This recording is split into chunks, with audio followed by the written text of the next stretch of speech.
Hey guys, Jonathan here, social media manager at Mytrix, and today we're going to be unboxing the Black Ice Pro controller. Not only does this controller work for Nintendo Switch, but it also works for iOS, Android, and Steam. Alright, if you look inside the box here, you're going to see that it comes with not just a controller, but with a micro USB-C cable and the instructions booklet. Instructions booklet is going to tell you how to pair your controller and how to use the lights. But if you don't like reading like I do, don't worry, we're going to explain it in the video.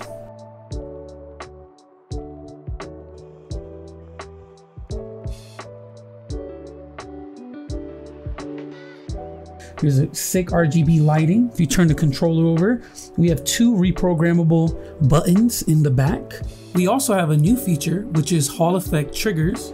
You're able to finally choose between having the normal L and R bouncy kind of button, or you can choose to make it stop halfway.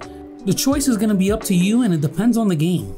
Now, if you look here, we get a nice close-up of the back of the Black Ice controller, which has a toggle to choose between PC, Android, iOS, or for Nintendo Switch. So, very easy way to pair your controller. The Black Ice controller not only has RGB lighting on the control sticks, but even lights up on the buttons. Whether you're playing on Steam, mobile, or on the Nintendo Switch, you'll definitely enjoy the fact that this controller will never get drifting.